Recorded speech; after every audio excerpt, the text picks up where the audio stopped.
Hey everyone, how you doing? This is Amon Green, Green Bay Packers all-time leader in rushing, and you're watching Packers Total Access Live, your daily source for Packer content.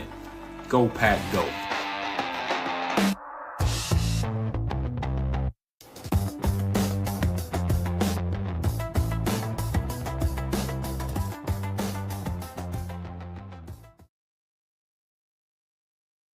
What's up, guys? Welcome into Packers Total Access. My name is Clayton. You can check us out on packernet.com. Find me on Twitter at Packers_access. On this glorious November the 8th, we got an awesome little show for you guys put together. I was just doing a little deep dive into some of the injury concerns. You know, we got Philadelphia coming up on Monday night. I thought, why don't we take a quick little look at the wide receiver room? Obviously, we've got some guys on the injury report that was released yesterday. We'll get another one today, so maybe we'll get a little bit better picture on people like Matthew Golden, players like that. But I just want to kind of dive in, look at the players that may not be available, look at the players who are potentially coming back, and maybe how this wide receiver room may shake out moving forward here. You know, you got a couple of guys that you're wondering, are they going to be a part of Green Bay's future? One being Tay Wicks, another being Romeo Doubs. You got Christian Watson, who's got 2 years left on his deal. Obviously, he has emerged.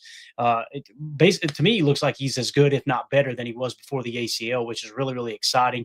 As we talked about earlier in the offseason, you know, one positive around him rehabbing that ACL, he's not going to be running as many routes, probably going to be working on the hands. And we know I feel really, really confident that Christian Watson has the best grasp of Matt LaFleur's offense. You know, he's one of the few players at the receiver position that'll kick into wing and almost be like a makeshift tight end on some of those looks. I'm not saying Romeo Doubs doesn't understand the offense. I just don't think he understands it to the level that Christian Watson does because, again, he's played wing, he's played speed Z. They put him at boundary X from time to time, and they'll also play him at the F. His rookie year, he played that F position there for Matt LaFleur. So we're going to dive into all that, just have a quick little conversation as the chat fills in. Sorry for the random stream, guys. You know how it is, man. If I get a few minutes, I'm just going to hit go live and hop in here and talk ball with everybody. Before we do, if you guys would, do me a really big favor.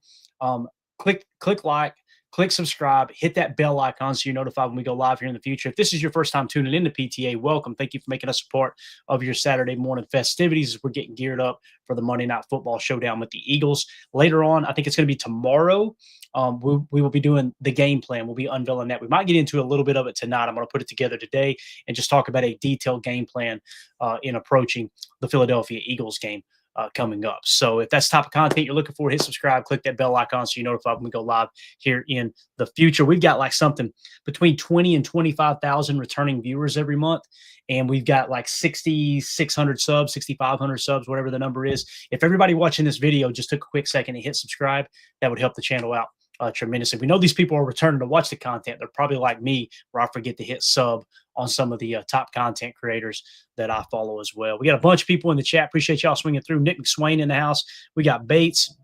We got Tyler Nording. Good to see you, buddy. Gravedigger in the house. Everybody sit up straight. All right. We got Chris the Casual in. Everybody following in here. Thank y'all so much for making us part of you more. Let's get into it, guys. So you can catch this article. And again, I apologize for the coughing. Tired of saying it. You guys are tired of hearing it. We're still battling whatever this was. So hopefully it'll be gone here in the next week or two. Wide receiver room. I put a little article together over at Patreon. If you guys want to join there, patreon.com/PackerFan Total Access. Packers wide receiver room update, mixed injury news ahead of game day. Also, the title of this video is just talking about, you know, injuries, upside, and opportunities. Let's just dive into it, man. So the Green Bay Packers wide receiver room is seeing a blend of positive and concerning developments as they prepare for their next matchup. As you guys can see, the injury report that came out yesterday, Matthew Golden was limited on Thursday with the shoulder injury. He was downgraded to did not participate on Friday. I'm eager to see what his status is today and his game status. If I had to guess, it's either going to be did not participate or limited, and I imagine his game status will be questionable. I feel really confident thinking it's going to be questionable. We'll see, though. Maybe it's doubtful. Maybe it's probable if they still have those statuses that they can list. Malik Heath was not on the injury report Thursday. However, a hip injury popped up, and he was limited on Friday. I'm eager to see if he's going to be available as well. And you also have Christian Watson, Dontavion Wicks, and Savion Williams on the injury report. Christian Watson and Wicks both limited, and Savion Williams did not participate Thursday, but he was back limited yesterday. So, you know, Wicks and Savion Williams are the ones that kind of grab my attention. We know Christian Watson's going to be good to go. He's been good to go this entire time, coming back from that knee injury. So we will see what's going on with Wicks with the calf. Will he actually play this week? And Savion Williams is the other one with the foot injury. The fact that he was limited tells me he's trending in the right direction. The one that's trending in the wrong direction, obviously, is Matthew Golden, like we talked about. Right. I think there's a decent chance we don't see him on Monday night, and that could be crucial. And listen, you've typically got two different opinions when it comes to Matthew Golden. Some fans think he's I don't want to say a bust, but man, he's been a real letdown since they've drafted him. Being the 23rd overall pick, 23rd overall pick, I believe it was. I think he's made the most out of his opportunities. When I say the most, maybe that's a little strong. Obviously, the deep balls that they've come up short on probably could have been a better ball, probably could have tracked it a little bit better, but nonetheless, they're so close to hitting on those. I think here's the way I look at Matthew Golden. If you put him in Romeo Dobbs' spot at the X, there's nothing that I've seen Romeo do that I don't think Matthew Golden can do. Okay. And that's not the dog Romeo. It is what it is, right? And listen, I would love to have Romeo Dobbs back on this team next year for the right price. I personally don't think it's going to happen. I think he's going to hit free agency. Someone's going to see him more valuable than the Packers probably, and he will probably get outbid. They will get outbid. The Packers will get outbid by that team or two, right? But Matthew Golden in the X spot, if you put him in X and you have Christian Watson in Z, and of course, you're going to have Jaden Reed coming back, playing the F, playing the slot, the moving slot position there, or some people refer to it as moving Z. I think that is the best version of this wide receiver core. Because again, to me, Matthew Golden has showed he's got the hands that Dobbs does, right? I think he's got higher athletic ability than Dobbs does. Where he's maybe lacking is the route running ability where Romeo just is so good at finding those little holes in the defense, especially on those deep digs, whether you go an 18-yard dig or a 20-yard dig or a 25-yard dig, that 30-yard game we seen last Sunday against Carolina on a 2nd and 20 look, right? Those are the things I think Romeo maybe does a little bit better than Golden, but I think it's just a matter of time before Golden takes over for Romeo in that X position. Again, we've seen Matthew Golden play the Z. We've seen him play the F. We've seen him play X. The last 2 weeks, this has really gone under the radar. You've seen more snaps of Matthew Golden at the X position, and you had Romeo playing a little F when they wanted to try to stretch the field with Christian Watson. So, again, it's going to be interesting. But in terms of Dontavion Wicks, on the bright side, Wicks has practiced for a second consecutive day. Savion Williams has returned to practice, raising hopes that both could suit it up, right? So, Dontavion Wicks, guys, he started the season pretty strong, if you'll remember, right?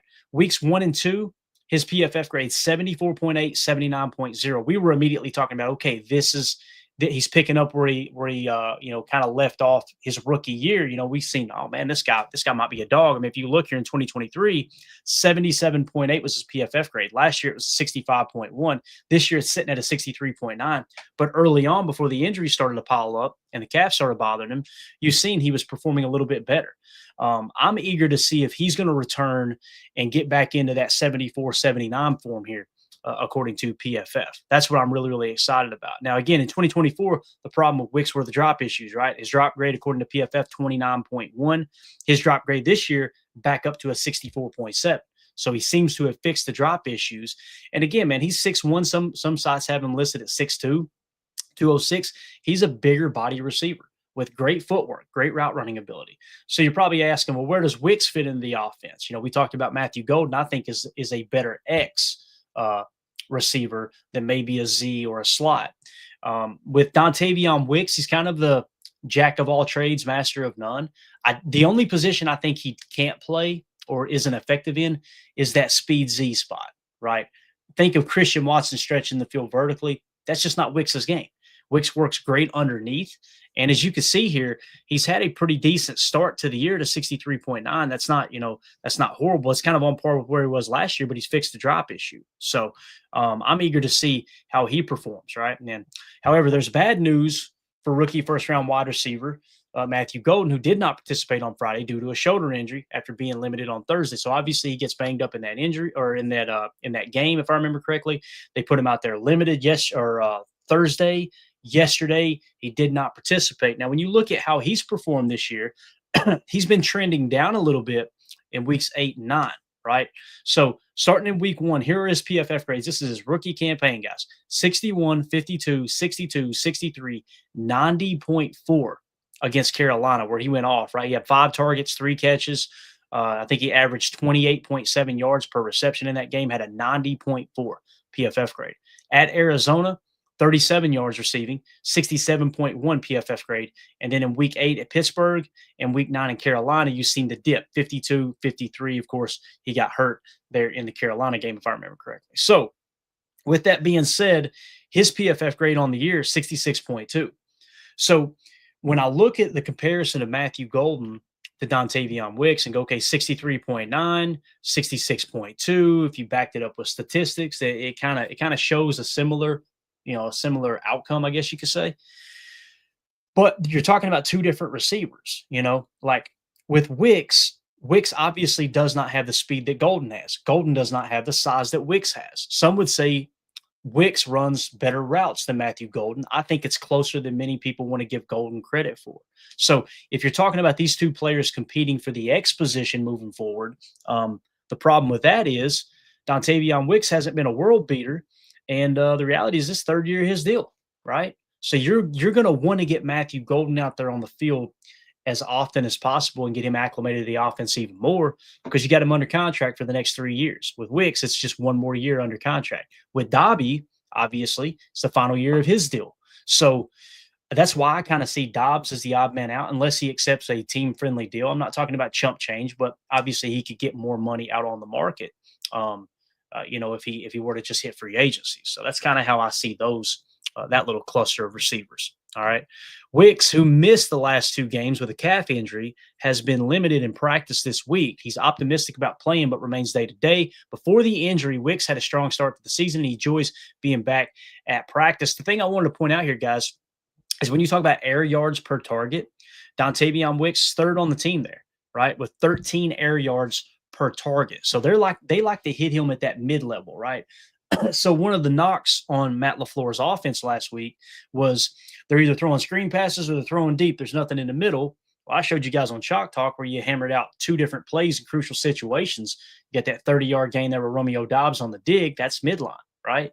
So maybe the problem with, and I somewhat agree with that take is what I was getting at. I agree they need to attack the middle of the field and that midline a little bit more, right?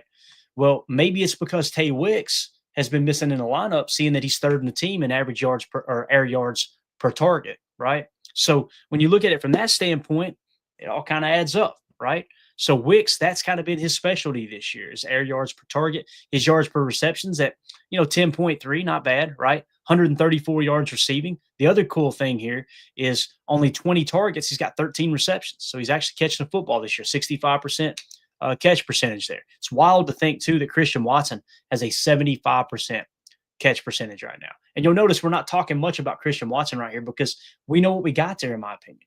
You've got a physical freak that can stretch the field vertically. He can make contested catches. He made another one last week there in double coverage, just like he did in Pittsburgh the week before. Now, when you ask him to make it in triple coverage, that's a no-go, right?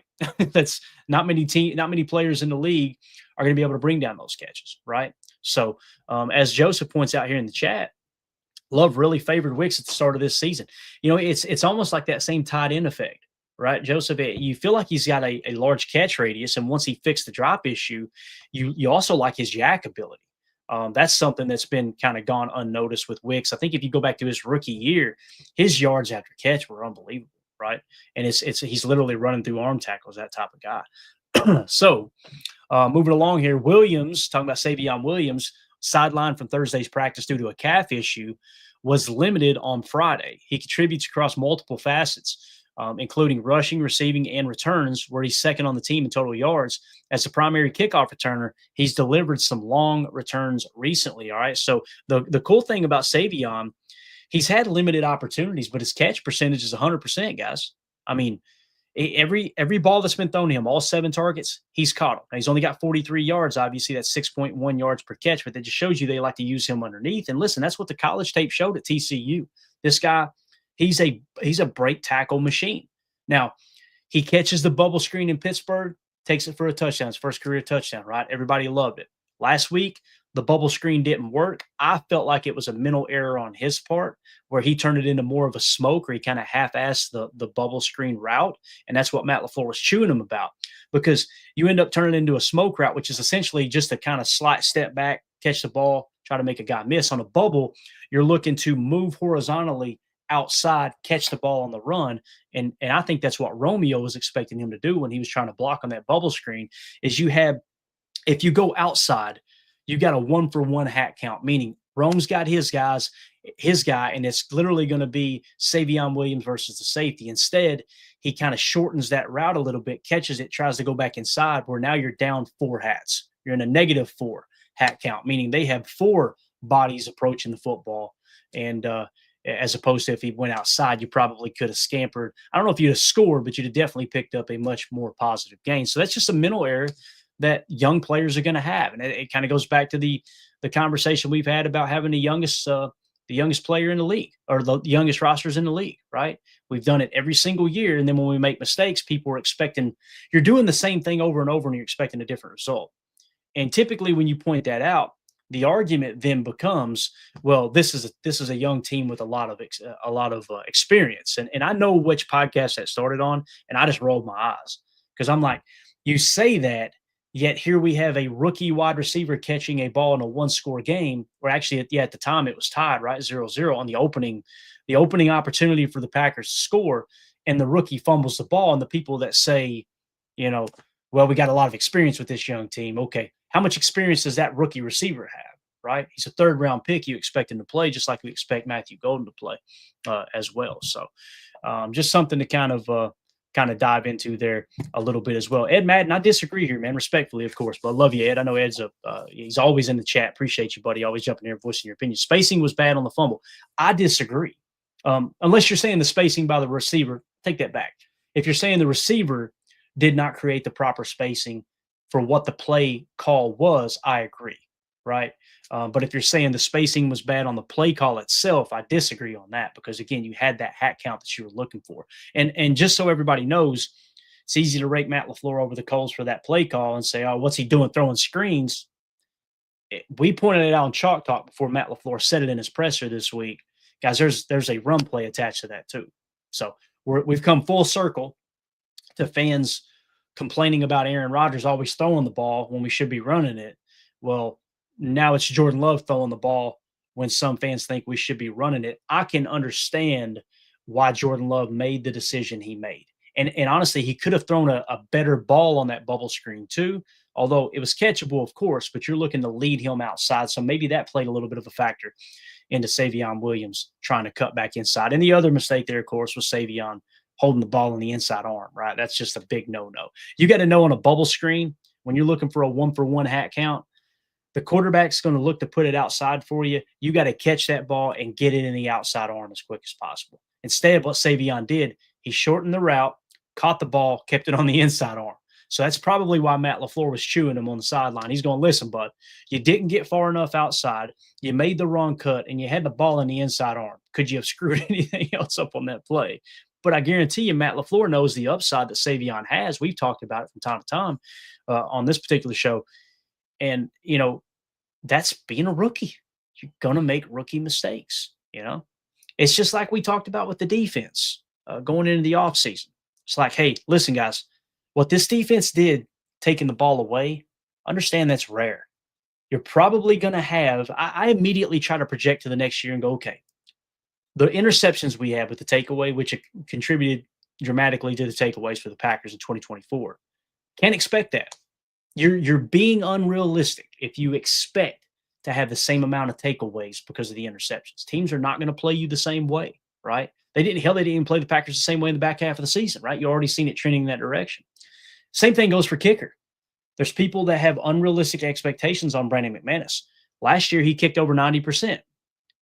I specifically remember saying on the show, I do not expect Brandon McManus to kick 90% again. I'm hoping we can be in the 85% range, right? And I haven't even looked at the numbers. I know he's not at 90 to the best of my knowledge. So again, proper expectations. It's just like the defense. The defense did so good last year. I expect a step back. And people are like, how can you say that? You went and got Micah Parsons, and everybody knows the defense 1 year, they've got 1 year full experience in the defense. That second thing you said, in my opinion, isn't a positive thing. And what I mean by that is, yes, these players have a full year's experience in the defense, but guess who else has a full year's experience in the defense? The rest of the league. They've got a full year of tape, and now Hafley's got to make a decision. Do we continue to call the same defense we did last year, or do we change it up, right? And again, I think he's done a great job. You got a top 10 defense. As we pointed out yesterday's show, red zone efficiency is where you're struggling. You've got a bottom half red zone defense right now in terms of touchdown percentages allowed when the teams get into the red zone. So that's something you got to clean up. But anyway, a little bit of a tangent there. Appreciate you, Ed. And again, what I didn't get a chance to look at your follow-up comment there. I apologize, man. But again, this is just how the league works, man. Like it's constantly changing, and Matt LaFleur is constantly pointing out, and he's so right. He's 110% correct when he's saying it's a copycat league. You've got teams that are watching your tape going, oh, I like that. I'm taking that from them. But why are they even watching the tape to get that tip? They're not watching the tape to get a tip from hey, let's take that. Let's utilize that. That's not the point. They're watching the tape to learn how to stop you. And there's even been, I've heard coaches, not one-on-one, but other coaches talk about these head coaches for teams in the NFL. They're not only watching the Packers tape, like Philadelphia Eagles. Yeah, they're watching a 4-game saturation plus the last 2 head-to-head, including Brazil and the playoff game last year. That's what they're formulating their game plan around. But also, they're probably pulling clips from Sean McVay's offense because they know the Packers run a similar offense there. And they know Matt LaFleur is watching McVay. He's watching Shanahan. He's even watching people that don't run his scheme and going, oh, I like that concept. Let's take it. You guys remember the double pump fake Y leak that we ran? What was it, 2 years ago? I think it was Jordan Love's first year. Remember, he hits Musgrave. I think it was Musgrave down the seam, if I remember correctly. It might have been Tucker Kraft. But remember, Jordan takes the snap, fakes a pump left, turns right, fakes a pump there, and then the Y leaked out down the seam and they hit him. He got that from Sean McVay. Or no, it was from Shanahan. And then the same week that LaFleur ran it, McVay stole it from Shanahan, just like LaFleur stole it. So again, this is how the league works. And it's these teams and these coaching staffs, and more specifically these players that are able to adjust on the fly, that's going to make the big difference, man. Those are the teams that are going to be in it at the end for sure. So again, just want to point out Savion Williams, his hands look good. And that was a problem coming out of college. We were like, man, this guy's a physical freak. He's a yak god. He can return kicks, all these things, but he's got a hands issue. It's like he's making contested catches like he's Randy freaking Moss at TCU, right? And then when he's wide open, he's dropping passes. So you got to create some consistency. I love the fact that his catch rate is 100% of Savion Williams. And just to add to that, guys, the players with the best catch percentage on our team right now, John Fitzpatrick, only 5 targets, but 5 catches, 100%. Malik Heath, only 6 targets, but 6 catches, 100%. Savion Williams, only 7 targets, but 7 catches, 100%. How about Luke Musgrave, guys? 90% catch rate. 10 targets, 9 catches. Let's go. That's what I'm talking about. Josh Jacobs is up there too. Emmanuel Wilson, obviously. And look who is the top receiver that's gotten a bulk of the snaps, right? He's ran 177 routes and had 29 targets. Matthew Golden, 23 catches. Again, Romeo Doubs, I think we would all agree, has great hands. He's at 65%. That's what I was talking about with Matthew Golden. If Matthew Golden takes over for Romeo Doubs in the future, you're basically going to get a better hands than Rome. That's what the numbers are suggesting, right? Probably slightly less in terms of route running ability, but you're going to get that take the top off the defense, top speed as well. So just something to keep in mind. Nick McSwain, I got to get it, man. It's rare I do special requests over here, but when you point this one out, we got to do it. As we said there, that number for Romeo Dobbs' catch percentage is 65%. 65%. That's what we appreciate that, Nick. You're the man. All right, moving along. Another thing with Savion Williams. Anybody who thinks that he's not going to be a great player, he's not already contributing to the team, 3rd-round pick, he is 13th in the NFL in kickoff return yards. Now, again, return average could be better, right? Like, this is where we're at with Savion Williams. Let me scroll down. I apologize. Savion Williams is 13th. He's got 504 kickoff return yards right now. Okay, that's 13th best in the National Football League. He's averaging 25.2. Now, you'll notice everybody above him here, they have a little bit higher average. Okay, average kickoff return. You know, you're always seeing kickoffs with this new rule. I'm wondering, was that good or not? Do y'all do that? I know I do that. I'm still trying to get used to the new kickoff rules, and I'm like, I don't know what's good now, right? Is it 30 yards? Is it 20 yards? What's a good return, right? A good gauge here, if you look at some of the guys that are in the top, let's say just the top 10 in kick return yards this year, it looks like the best average is Luke McCaffrey from Washington at 29.6. Okay. So keep in mind now when we're judging Savion Williams or whoever's returning kicks, 29 is the best in the league when you kind of filter out the noise. Okay. So if you hit 30 yards on a return, great freaking return with these new rules, right? 25 seems to be good. So somewhere between 25 return yards and 30 return yards is what you're looking for. Savion's right there in that sweet spot. So, and I love the fact that he's protecting the football. He doesn't dance around. You'll notice he just grabs that ball, takes one peek, one cut, and goes and gets you the yardage that's out there. I think he's going to get better too, man.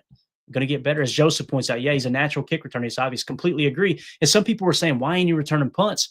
I can understand that argument. I think Jacob or Tim maybe bring it up the other day. I can understand why you think like that. The problem is punt returns are much different than kick returns, and they're obviously seeing something in practice they don't like with him returning punts. Maybe that'll change moving forward, right? Let's hope it does. So, all right, let's move along here.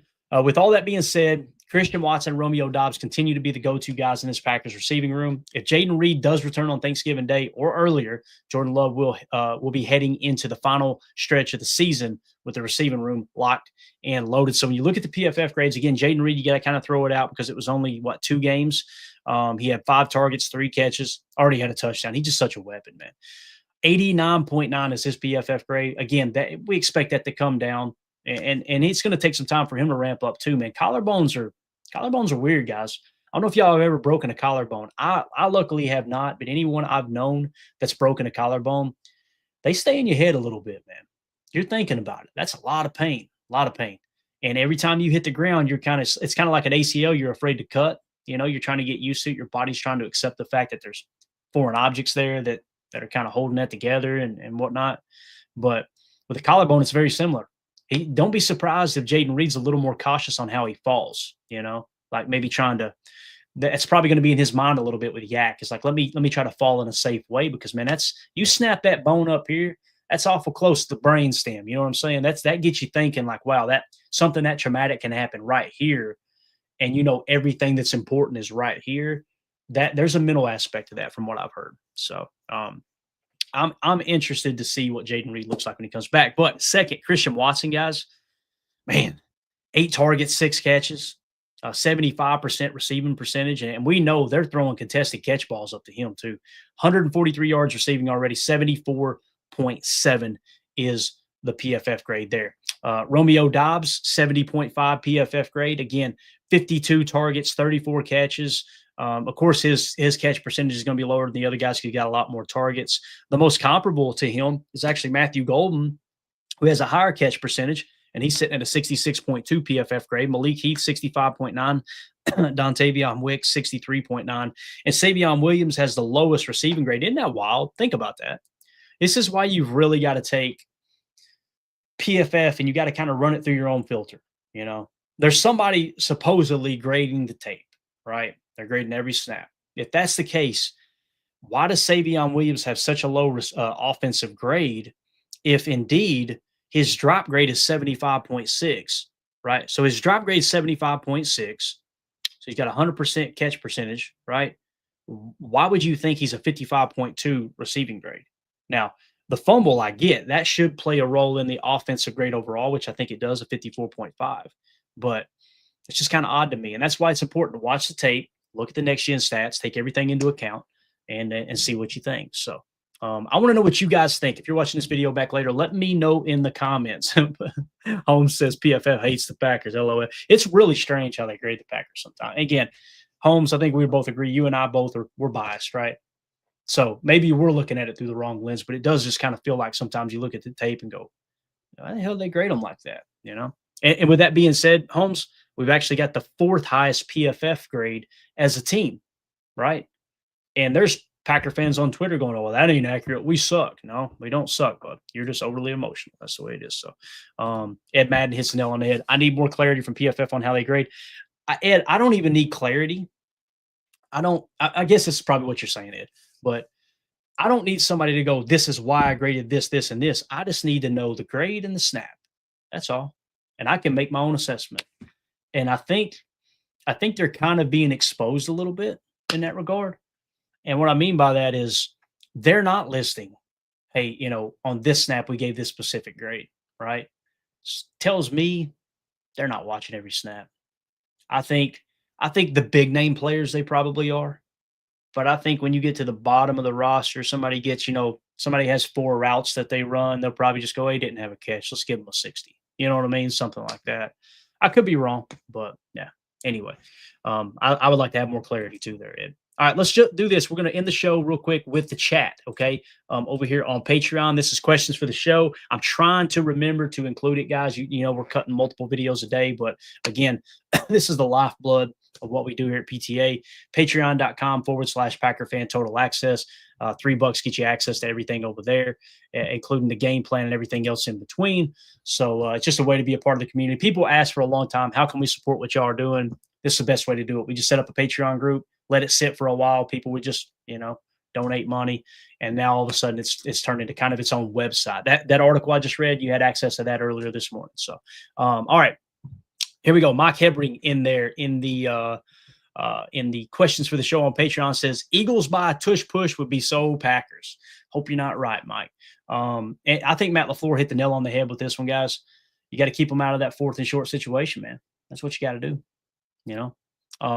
You've got to make sure that you got to know going into the game how many opportunities they have on 4th down. Here's how you probably wonder, how do you approach that? Here's how I would approach it as a coach. I would say, okay, guys, any 3rd down situation, they're not looking to take the top off the defense. Let's play the sticks, maybe even play it a little shallow, a little underneath the sticks. Now, you may have to make that adjustment in the 2nd quarter like we always talk about, right? You always make that adjustment in the 2nd and 3rd quarter. It's all about controlling the middle late. You may have to make an adjustment because they're throwing right over top of you playing underneath, right? But I would try to look at it like when they're in a 3rd and 7 situation, I would treat it like it's a 3rd and 4 situation because they're honestly trying to dink and dunk underneath, get within range that they can run that tush push. That's what Matt LaFleur is talking about, in my opinion. So I hope they adjust their game plan a little bit for that and they're prepared. Jerry in the chat says, I seem to remember we handled Barkley well in recent games, especially in Brazil. Are there different Packer players this year so that last year doesn't mean much in this regard? Jerry, I don't think last year matters a whole lot at all. Schematically, yes.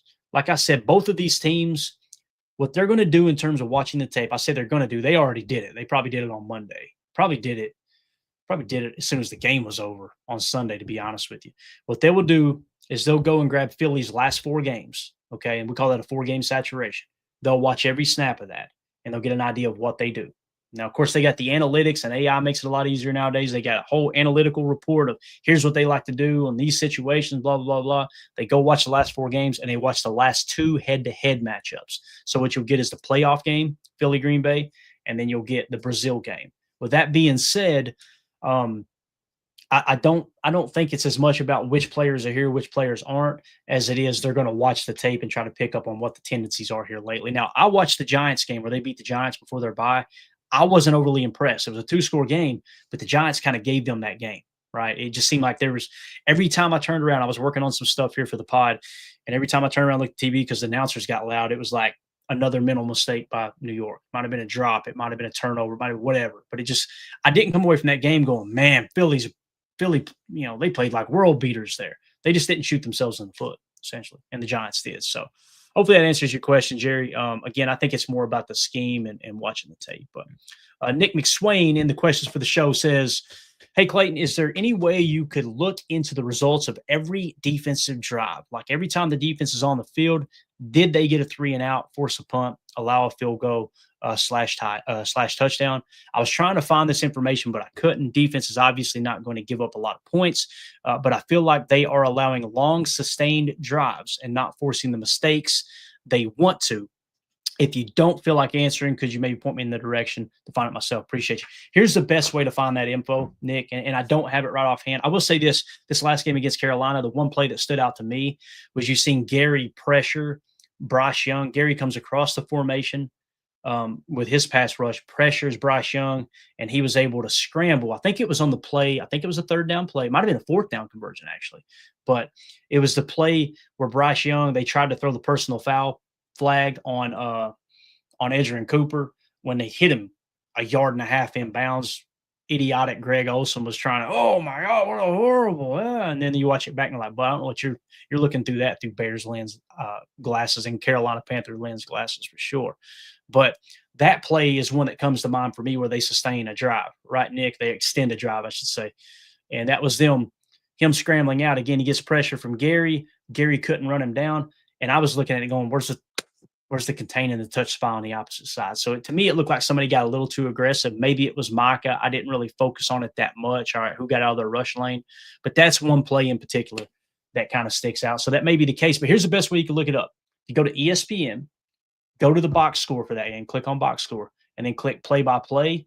You don't even have to look at all plays, but it'll show you how each drive ends, right? It'll say punt, field goal, punt, turnover on downs, interception, whatever.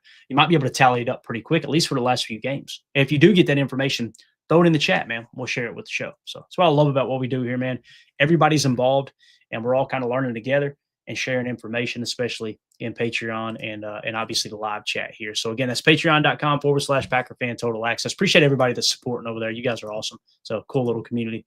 And I know during the season, things get a little crazy, right? We're all busy, and then team loses a couple games. And listen, I'm a normal fan too. I get a little less interested when the Packers aren't playing great football. It's easy to dive in here and watch the tape when they win, right? But it's important to, what I say, take your medicine. You take your medicine with the players and the coaches, right? When the team loses, they struggle. We're going to watch the tape. We're going to figure out what happened, right? So, yeah. All right, let's just see if there's anything else here in the chat real quick. Make sure we didn't miss any supers. We're good there. Ed Madden said Savion is very raw. Byron, I think he was talking to somebody in the chat. He's in the developmental stage. He definitely, and I'll tell you who else is Matthew Golden, man. You know, people see Ted McMillan and go, why ain't Matthew Golden playing like Ted McMillan was the best receiver in the draft? He was however many tiers higher.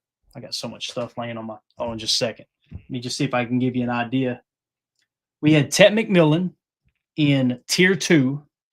We had Emeka Egbuka and Luther Burton in tier 4. And then we had Matthew Golden in tier 5. So kind of feels like we nailed those, to be honest with you. Egbuka's having a great year. Ted McMillan's having a great year. I think Luther Burton was having a pretty solid year for the Bears too, if I remember correctly. So again, Savion, way on down the list, right? I say way on down the list, but I mean, we had him right where the Packers took him, was right in that range where we had him graded. So, yeah. Yeah. And Byron says we have a practice squad for just that reason. Are you talking about putting Savion in the practice squad above you? Yeah, that's you put Savion in a practice squad, you're losing him, man.